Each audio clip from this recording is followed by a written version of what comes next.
tous, bienvenue dans cette nouvelle session du Point Marché avec Carmignac, en compagnie aujourd'hui de Kevin Tozé.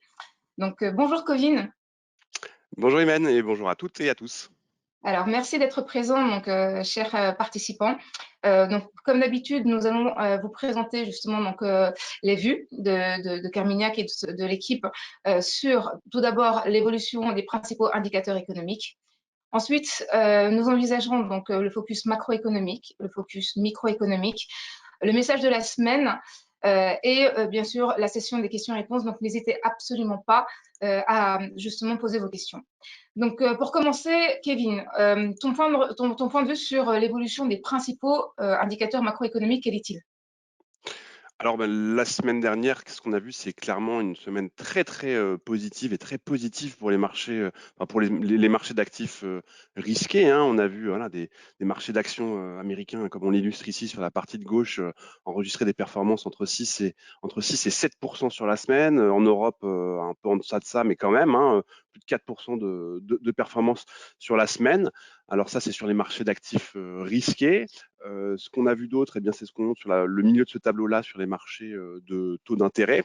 Eh bien, on a vu des taux américains sur des niveaux plus bas, hein, traités sur des niveaux plus bas, et des taux européens qui, eux, ont été, on va dire, stables, légèrement en hausse, et on y reviendra tout à l'heure.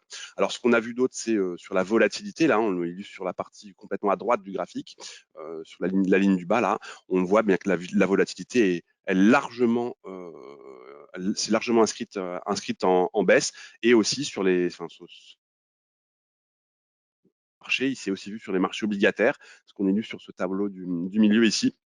Donc vous voyez que les indices de crédit ont fait bien mieux que les indices obligataires. On a eu une contraction des primes de risque de crédit. Et puis enfin, on a vu aussi l'euro par rapport au dollar qui s'est apprécié de plus d'1%. Donc une semaine vraiment voilà, positive pour les actifs les plus risqués. D'accord, c'est entendu. Alors Kevin, à présent, passons à ton focus macroéconomique. Et ton focus macroéconomique, c'est en fait l'évolution des craintes, justement, donc palpables. On est passé, on dirait, justement, d'une crainte de l'inflation à une crainte liée à la croissance et notamment à la récession. Donc là, je te mets en avant justement le slide en question et je te laisse le Oui. commenter. Merci Imen. Donc, ce qu'on vous illustre ici, alors c'est un indice de surprise économique pour l'économie américaine. Et on a entouré en rouge, vous voyez, la trajectoire fortement baissière des surprises économiques aux États-Unis, alors qui était en vigueur la semaine dernière, mais qui est en place depuis à peu près un mois. Et clairement, enfin, le mois de mai, il a été largement marqué par cette baisse forte des surprises économiques, notamment aux États-Unis. Alors, dans le même temps, on a vu un rebond des actifs risqués, hein, tant sur les marchés d'actions qu'obligataires, on vient de le commenter, et on va y revenir, parce que ça peut potentiellement interroger, hein, c'est-à-dire que voilà, des questions sur la trajectoire de croissance, et pour autant des marchés d'actifs risqués qui performent. Bien, comment est-ce que ça se fait qu'on est dans ce cadre-là? Alors sur l'indice de surprise économique, qu'est-ce que c'est? Bien, en fait, ça précise le niveau de sur ou de sous-performance des publications de données économiques par rapport à les estimations et les anticipations des différents prévisionnistes, c'est-à-dire du consensus. Je vais vous donner un exemple. Par exemple, là, voilà, la confiance du consommateur, elle est calculée aux États-Unis par voilà, un institut qui s'appelle le Conference Board. Voilà, cet indice de confiance des consommateurs, il est attendu autour de 106. Il ressort à 103, c'est en dessous des attentes. Et donc, ça veut dire que ces indices de surprise économique, eh bien, ils sont orientés à la baisse. On a la même chose, par exemple, sur d'autres indicateurs, des enquêtes auprès de directeurs d'achat, hein, donc des enquêtes PMI ou ISM aux États-Unis. Bien là aussi, sur le mois de mai, par exemple, lors des dernières publications, ces enquêtes de directeurs d'achat, elles étaient entendues à 87, et en fait, elles sont ressorties à 84 sur les prix payés ou sur les nouvelles commandes. Et donc, vous comprenez bien, la dynamique, c'est que ce que ça reflète, c'est qu'il y a plus de mauvaises surprises économiques que de bonnes surprises économiques. Et ça reflète bien ce que tu soulignais, Imen, c'est que pendant très longtemps, les investisseurs, ils étaient obnubilés par la dynamique d'inflation, la dynamique de taux d'intérêt, et aujourd'hui, ils regardent plus ce qui se passe sur le fond de la croissance. Alors pourquoi est-ce qu'on a un rebond très fort des marchés financiers et des actifs risqués dans ce contexte-là? Ben, c'est qu'en fait, le narratif qui prévalait jusqu'à présent, hein, c'était justement de voir des banquiers centraux, et notamment la Réserve fédérale américaine, être davantage concernés par la forte dynamique d'inflation, plus que par le ralentissement de la conjoncture économique.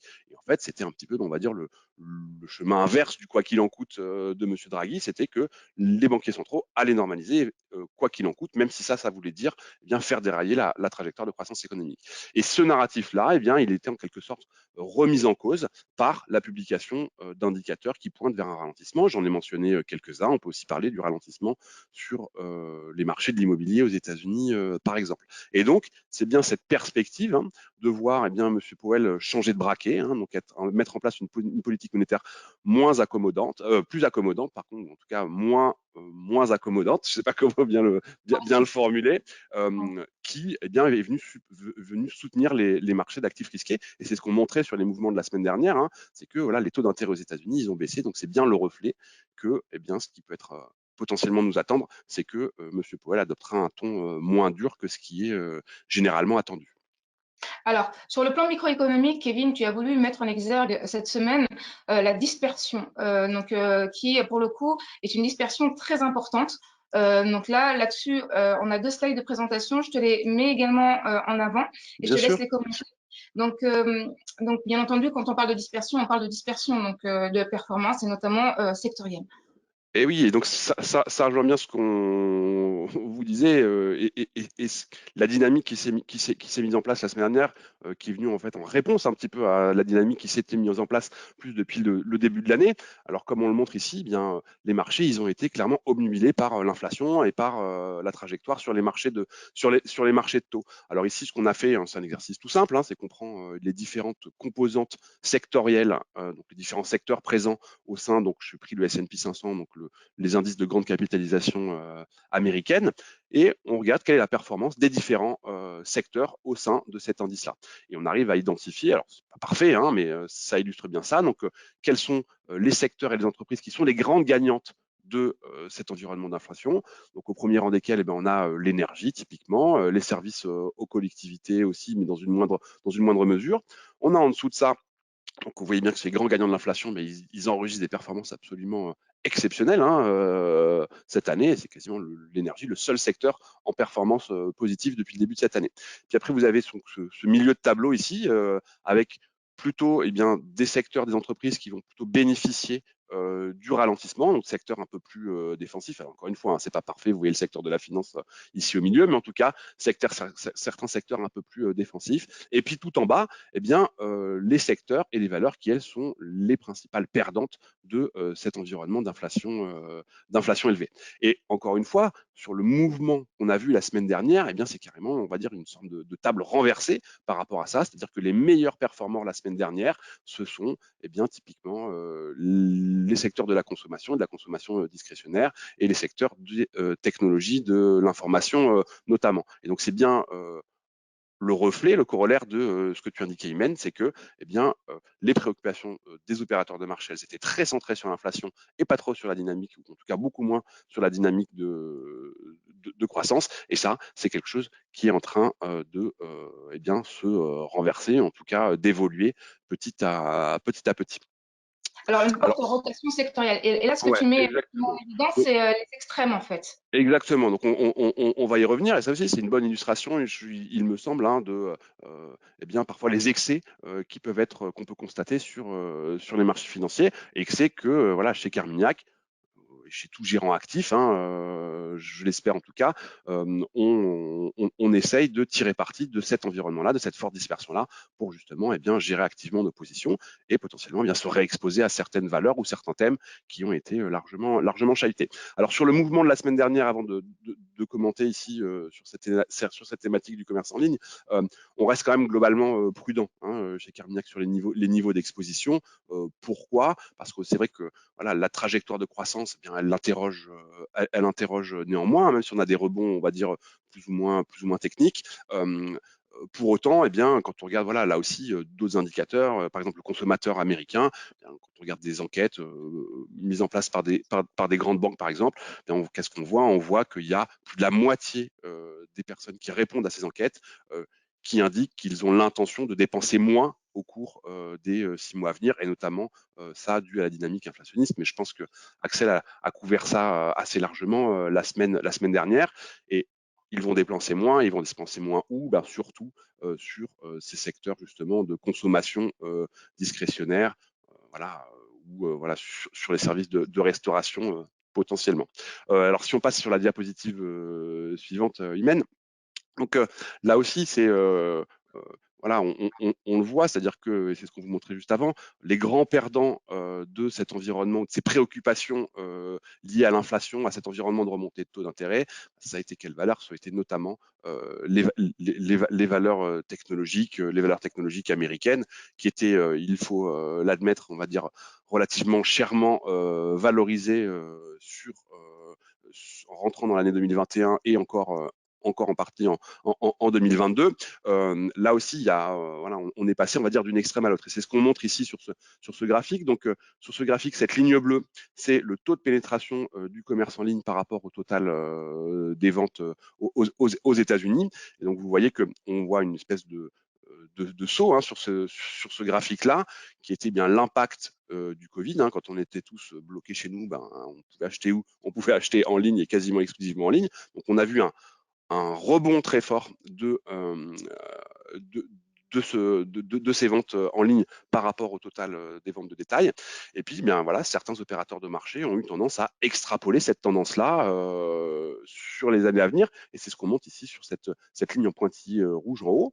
Ça, c'est l'extrapolation qui avait été faite en 2020. Donc, sans doute un excès de confiance sur ben voilà, quelle serait la trajectoire à venir du commerce en ligne. Et puis, en 2022, ben, vous voyez, c'est cette ligne rouge en pointillé en bas. Là, pour le coup, une forme de pessimisme très fort, en tout cas de scepticisme très fort vis-à-vis de eh bien, ces thématiques de long terme. Alors que eh bien, voilà, la trajectoire, c'est celle qu'on met en pointillé en noir, elle est sans doute quelque part entre les deux. Et donc, c'est bien important pour nous. Pourquoi? Parce que quand on est en gérant actif, eh bien, on se doit d'avoir une forme de prudence dans un certain, quand il y a un peu trop d'excès d'optimisme sur quelle sera la trajectoire par exemple de ces taux de pénétration du commerce en ligne. Et à l'inverse, quand il y a un excès de pessimisme, eh bien, il nous faut là aussi potentiellement travailler ces positions-là. Et là aussi, hein, sur les mouvements de la semaine dernière, c'est important de voir que eh bien, ces grandes sociétés du secteur technologique américain, hein, donc voilà, pour ne pas les nommer, on va les nommer explicitement même, hein, voilà, une société comme Amazon, hein, qui a quasiment 40% de part de marché sur justement ce commerce en ligne, eh ben, elle est en rebond de près de 7% sur la semaine dernière, alors qu'elle était inscrite fortement en baisse préalablement à ça. Et c'est pareil sur d'autres sociétés du secteur technologique comme voilà, Facebook qui est passé par du -8 sur la semaine et qui finit la semaine à tonne sur les niveaux sur lesquels elle avait commencé. Donc là aussi, voilà, il y a des choses à faire et toutes ces thématiques, on va dire, et cette stratégie d'action de croissance, eh bien, aujourd'hui, elles traitent sur des niveaux de valorisation qui sont bien plus attractifs que ce qui ne prévalait il y a encore quelques mois, et elles ont pour autant, on va dire, des trajectoires de croissance qui sont tout à fait appréciables, d'autant plus si eh bien, on rentre, on va dire, un peu plus dans le dur avec ben voilà, une dynamique de croissance économique un peu moins élevée pour les mois et les trimestres à venir. Entendu, Kevin. Poursuivons à présent avec le message de la semaine. Et ce message de la semaine, c'est celui justement donc, de Larry Summers, ex-secrétaire au Trésor, qui dit il n'y a jamais eu de trimestre avec une inflation moyenne supérieure à 4% et un taux de chômage inférieur à 4% qui n'ait été suivi d'une récession dans les 2 années suivantes. Et oui, alors tout à fait. Alors voilà, Laurence Summers est connu pour voilà ces phrases accrocheuses, hein, parfois controversées. Voilà, ancien secrétaire du Trésor de l'administration Clinton. Clairement, eh bien ça fait. Enfin voilà, c'est pour illustrer ce qu'on montrait tout à l'heure sur la partie macroéconomique, hein, c'est que eh bien oui, ce durcissement monétaire, ces perspectives de durcissement monétaire, quand on a une inflation qui est relativement élevée, eh bien il y a des risques que ça vienne déclencher une inflation, enfin une récession. Et là aussi, hein, quand on a un taux de chômage qui est extrêmement bas, eh bien c'est une bonne nouvelle pour voilà, les travailleurs, mais ça veut aussi dire que le cycle économique avance, qu'il est beaucoup plus qu'il est beaucoup plus mature. Et donc, eh bien ça c'est des facteurs à prendre en compte. Là aussi, hein, c'est pas parce que ça ne s'est jamais vu que on va tout droit dans une récession. 2 ans, c'est long, hein, comme période aussi, et il peut se passer beaucoup de choses, tant d'un point de vue économique que sur les marchés financiers. Mais là aussi, quand on est un gérant actif comme on l'est chez Carmignac, eh bien, on essaye de justement pondérer et apprécier qu'est-ce qui est intégré par les marchés financiers, quelle est cette probabilité typiquement de voir une récession au cours des mois et des trimestres à venir, par rapport à eh bien, quelle est notre anticipation de voir en effet une récession. Donc, par exemple, sur les marchés du crédit, hein, voilà, on a vu des rendements, hein, et des rendements à maturité extrêmement élevés, par exemple sur les marchés du crédit à yield, qui intégraient, on va dire, une probabilité élevée de voir une récession au cours des mois à venir. Alors que nos anticipations à nous de voir une récession au cours de ces mois à venir est beaucoup plus faible que ça. Et ça, c'est clairement une source d'opportunité pour nous dans nos gestions, et notamment dans la gestion d'un fonds comme Carmignac Patrimoine Europe, par exemple. Alors justement, belle transition, puisque maintenant on va parler des idées d'allocation et plus particulièrement, on va justement parler de Carmignac Portfolio Patrimoine Europe pour le coup. Donc ici, tu nous mets en évidence donc les investissements et les expositions donc actions. Oui. Donc je te laisse commenter le slide de présentation. Oui, donc alors j'espère que voilà, vous arrivez à bien le lire. Donc ces barres grises, donc ce qu'on a fait, c'est qu'on a pris quels étaient les niveaux d'investissement dans Carmignac Portfolio Patrimoine Europe. Donc nos investissements actions, quelles actions on détient au sein de quel secteur. Et donc vous voyez, eh bien voilà, ce qu'on privilégie, c'est par exemple le secteur de la santé, le secteur des technologies auquel on est voilà très largement exposé, certaines valeurs de la consommation discrétionnaire également. Comme on vous l'a montré sur la trajectoire de performance sectorielle au sein des indices américains, c'est aussi très vrai au sein des indices, actions européens, eh bien, il y a des phases de marché pendant lesquelles ce type de valeurs-là vont souffrir, hein, parce qu'il y a un excès de pessimisme, comme on le soulignait tout à l'heure, sur des grandes valeurs technologiques américaines, par exemple, ou parce que eh bien, voilà, le marché est omnubilé, très préoccupé par une dynamique d'inflation, une dynamique de remontée de taux, ce qui n'est pas forcément ce qui n'a pas forcément de pair avec une bonne performance de ces stratégies d'action de croissance. Et donc, qu'est-ce qu'on fait dans un portefeuille comme Carmignac Portfolio Patrimoine Europe, dans un portefeuille diversifié, où on a un horizon de temps qui est, on va dire, plus raccourci par rapport à un horizon de temps d'un investissement action pure, auquel cas on pourrait bien vivre avec cette volatilité-là, eh bien vous voyez qu'en face de ça, ce sont ces barres violettes, hein, désolé, je vois toujours pas bien les couleurs, qui sont nos investissements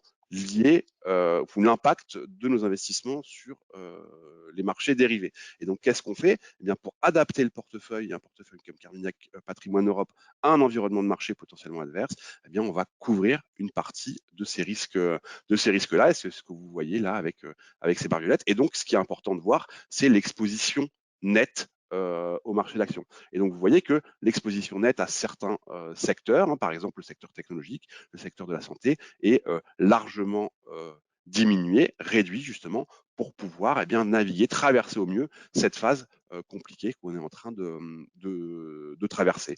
Et pourquoi est-ce qu'on le fait comme ça? Parce qu'on ne veut pas vendre ces actions, parce qu'on y croit, parce que ces actions qui sont très prometteuses sur le long terme, il y a beaucoup d'avenir dans le secteur technologique, que ce soit voilà, le commerce en ligne, les logiciels, il y a beaucoup de thématiques porteuses dans le secteur de la santé, de la consommation discrétionnaire aussi, hein. On peut passer par exemple aux grandes entreprises du luxe en France. Par contre, à court terme, eh bien voilà, quand c'est des entreprises qui se payent relativement cher, il faut pouvoir couvrir ce risque-là. Donc c'était pour vous montrer voilà, concrètement comment est-ce qu'on fait pour eh bien, essayer de traverser ces environnements un petit peu plus compliqués dans des portefeuilles de gestion diversifiés.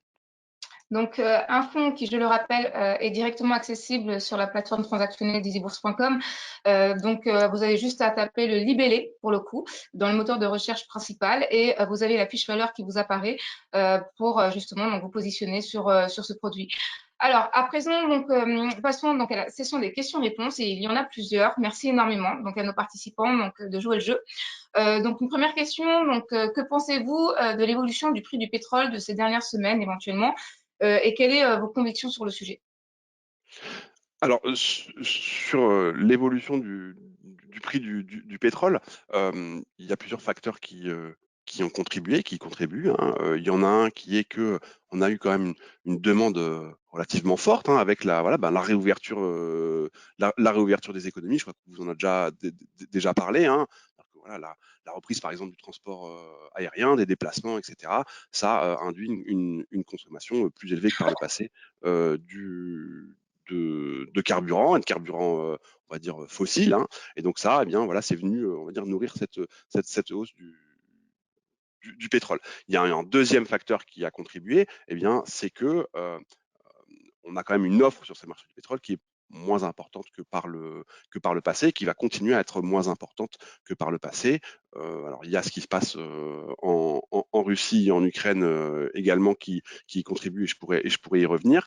Mais il y a aussi parce que on est rentré dans une phase où ben voilà, on accélère vers la transition énergétique. Et ça veut dire quoi? Ça veut dire que des entreprises traditionnellement impliquées dans ce secteur-là, eh bien, ont peut-être une discipline un peu plus importante que par le passé et vont peut-être un peu moins financer, on va dire, des nouveaux projets, par exemple, pour extraire plus de pétrole, sachant que voilà, le chemin à venir ou ce qui nous attend, c'est sans doute moins de consommation dans le futur. Et donc, on a ce déséquilibre-là, en tout cas ces deux forces-là qui poussent vers on va dire un pétrole sur des niveaux relativement élevés.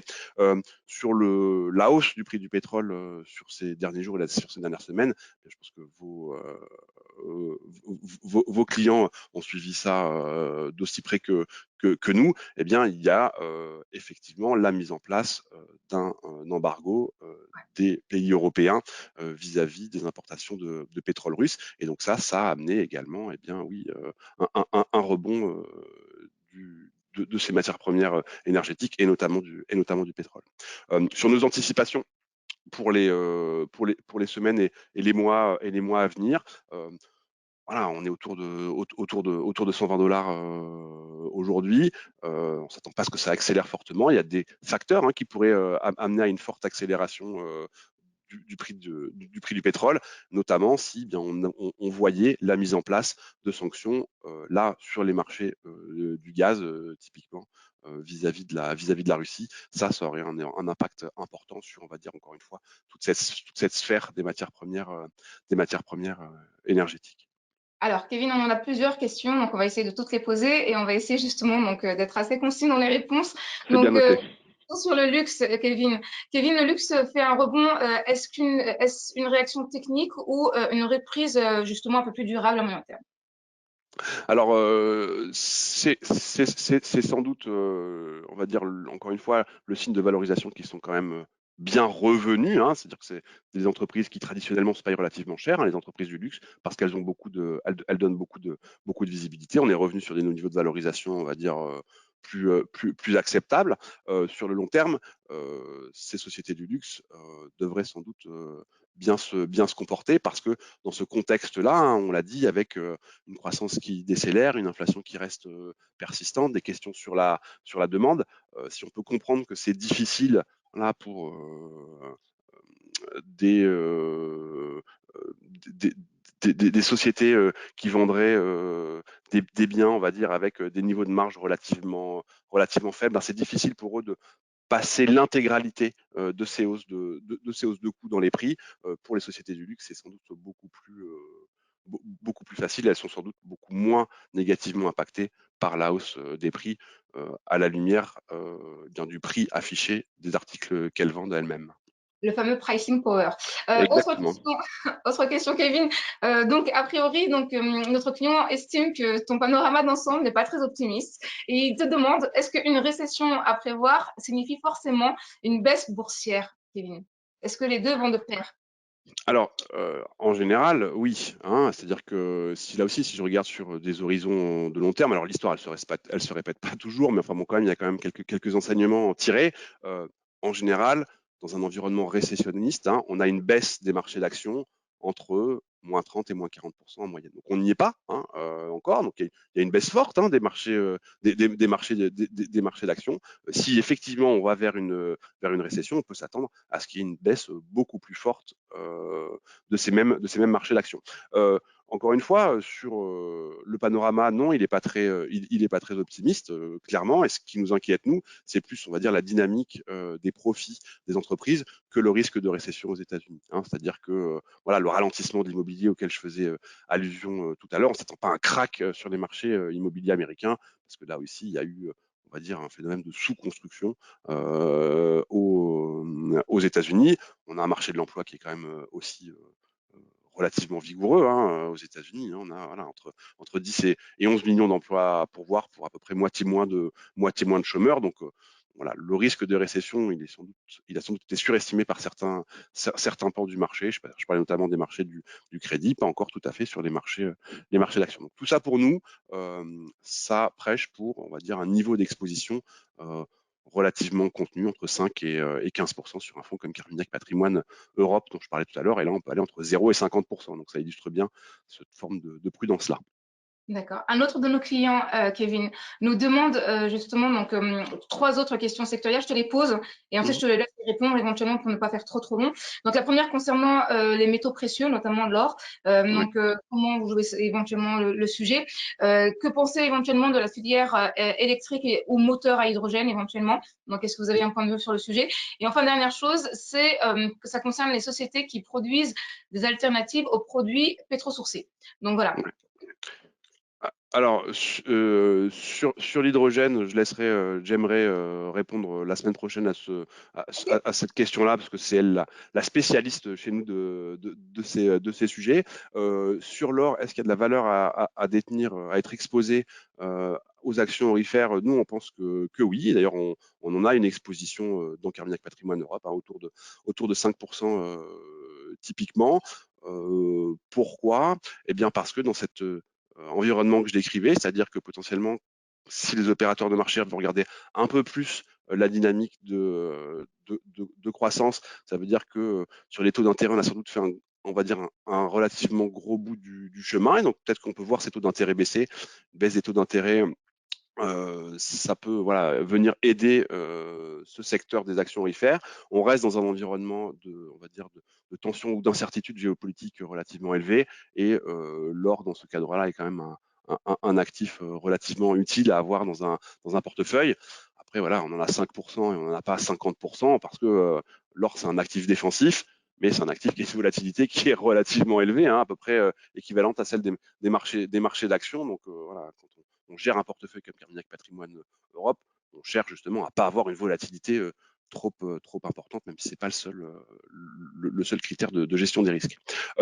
Et ensuite, sur les alternatives aux énergies pétrosourcées, eh bien oui, là aussi, c'est-à-dire que dans cet environnement que je décrivais, ou en tout cas dans cette rotation sectorielle forte ou stylistique forte qu'on a pu voir sur cette année 2022, mais aussi sur cette année 2021, eh bien, c'est plutôt des entreprises qui sont exposées, on va dire, à des thématiques de croissance de long terme, hein, parce que la transition énergétique, eh bien, c'est sans doute plus l'avenir d'ici 2050 que ces énergies pétrosourcées. Et donc, à ce titre-là, eh bien, oui, y être investi ou y être exposé, ça permet d'être, on va dire, moins sujet aux fluctuations du cycle économique. Donc oui, il y a de la valeur sur ces thèmes-là, et ça tombe bien parce que voilà, en Europe, on trouve quand même beaucoup de ces valeurs et de ces champions mondiaux des énergies alternatives, notamment au nord de l'Europe, mais pas que, on en a aussi en France.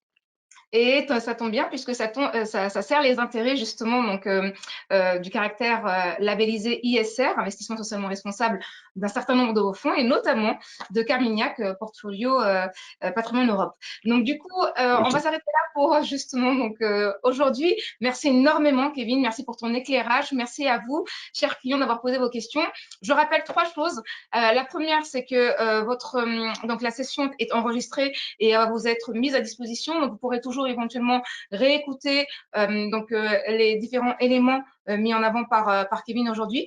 Par ailleurs, je vous rappelle que en fait cette session se répète tous les mercredis, même jour, même heure, avec donc toujours un membre justement de Carmignac pour répondre à vos questions et que vous pouvez éventuellement vous poser vos questions en amont ou en aval. Donc, merci beaucoup en tout cas à tout le monde et je me permettrai éventuellement de garder les questions qui n'ont pas été posées cette semaine pour les poser la semaine prochaine, je vous le promets. Merci à tous et puis merci à toi Kevin encore une fois. Au revoir. Merci. Au revoir Bonne tout le journée, au monde. revoir. Au revoir.